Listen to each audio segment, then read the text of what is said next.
So I got a call the other day from someone that asked, thinking about getting a divorce, and I'm just wondering what are the options for my home. And I basically told them, you know what, you have 3 different options. And so that's what we're going to cover today.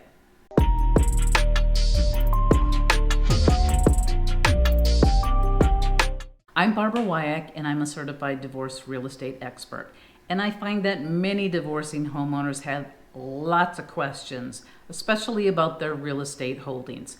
Well, I am here to answer all your questions. So feel free to reach out to me. It will be held confidential, but you can email me, you can text, you can send me a DM, however you need to get a hold of me. I'm here for you, and I want to be able to answer all your questions.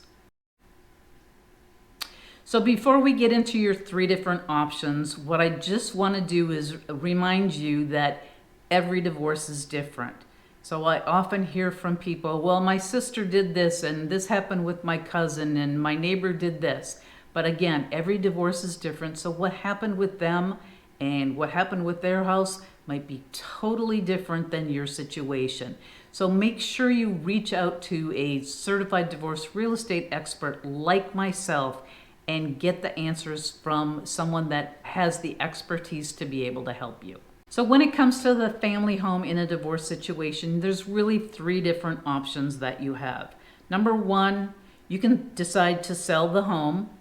Number 2, one or the other of you can decide that you want to keep the home and buy out the other person's equity. Or number 3, you can decide to keep the home until some predetermined time. Sometimes we see this when a family wants to wait until the kids maybe have graduated from school or gone on to college or something like that. So let's talk about the pros and the cons of each of those choices. Number 1, if you're going to decide to sell the house, what are the pros? Well, if you decide to go down this path, what's going to happen is you're going to have shared costs associated with the selling of the home.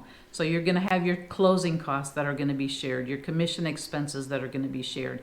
If there's any repairs that need to be done, those are going to be shared. The other pro of selling the home together is the capital gains exemption. If you're an individual and you own a home and sell it, you have a $250,000 maximum capital gain exemption. But if you're a married couple, that goes up to $500,000. And in the last several years, the homes in the Phoenix, Scottsdale metro area have gone up dramatically. So a lot of people have seen $200,000, $300,000, $400,000 in appreciation.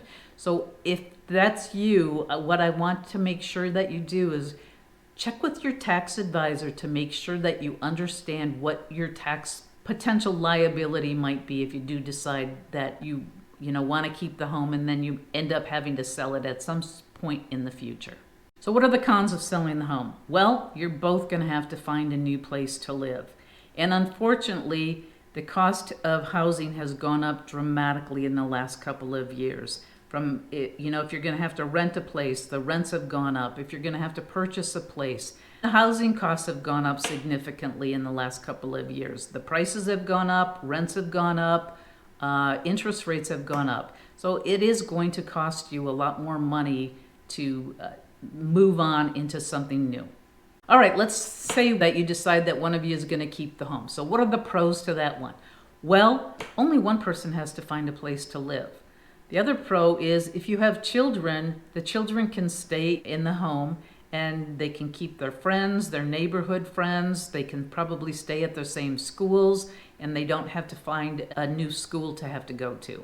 The other pro of keeping the home is it's familiar to the spouse that is going to stay there. It's just like one less thing to have to worry about when there's so many changes that are going to be happening in your divorce. So what are the cons of one of the spouses deciding to stay in the home? Well, often we see disputes in value. The spouse that's going to stay in the home wants a low value because they want to be able to buy out the spouse at the least amount possible. And obviously the spouse that's leaving wants a high value. So we often see conflicts in the valuation. So that's where we have to come up with an appraised value or a fair market value that you both agree to. The other con for doing a buyout, is if you're the one that wants to stay in the home, is the cost of the mortgage rates in this market. You are going to have to figure out a way to remove your spouse from your current mortgage. So that probably means you're going to have to refinance. And a lot of people had really low interest rates that they got the last couple of years. Interest rates have gone way up, so they're over 6% now as of this recording. And that's going to significantly increase your monthly payment. So that's definitely something that you need to look at if you decide that you're the one that wants to keep the home. Another con of one of you keeping the home is the spouse that doesn't stay. Sometimes they feel like they're an outsider now. So often the children are going to stay in the home if you have children. And so that spouse might feel like they are not part of the family anymore. So sometimes there's some resentment that can be associated with the spouse that decides that they're going to be leaving. So what if you decide you want to keep the home? Well, what are some of the pros? Well, you don't have to worry about listing the home and selling it and incurring any costs associated with that. The other thing, again, is if there are children, the children get to stay in their home and they're not disrupted. They get to stay at their same school and stay with their friends. So, but what are the cons? Well, you're going to have to figure out a way to make it work. Who's going to stay in the home? What happens if the person that's staying in the home all of a sudden ends up, they have another significant other and they want that person to come and live in the home? That can be very problematic for the family. The other thing is you're both tied to the mortgage, so you're both still financially responsible for a home. So if you're not living in the home, do you want to still be financially responsible for this property? And you both can encumber the home. So the last thing you want to do is be living in a home and then finding out that all of a sudden your ex-spouse has, put a lien on the property somehow. So this is something that you really need to think about if you're going to choose this option. Well, as I mentioned, every divorcing case is different. So what makes sense for your neighbor or your sister might be totally different than what makes sense for you. You might decide it's better for you to sell when your sister said, oh, you should keep the home. So what I need you to do is reach out to a certified divorce real estate expert like myself and sit down with them. We'll have a consultation with you and talk about the pros and the cons, what your situation is, and what makes the most sense for you and your family and your situation. Well, if you have any questions about your home and what to do, please feel free to reach out to me. I'm here for you and I want to be able to answer all your questions. So again, you can call me, you can text me, you can email me, however you want to reach out to me, I'm here for you, and I will provide confidential information to you regarding your home. I do release new videos every week, so go ahead and hit that subscribe button. And if you click that bell icon, you'll get notified of all my future videos. And one more thing, if you found this video helpful, would you go ahead and hit that like button? Because other people that want to get answers to their divorce real estate questions will be able to find my videos as well. Thank you.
And one more thing, if you found this video helpful, would you do me a favor and go ahead and hit that like button? What it'll do is help other people find my videos and help them get the answers to their divorce real estate questions as well.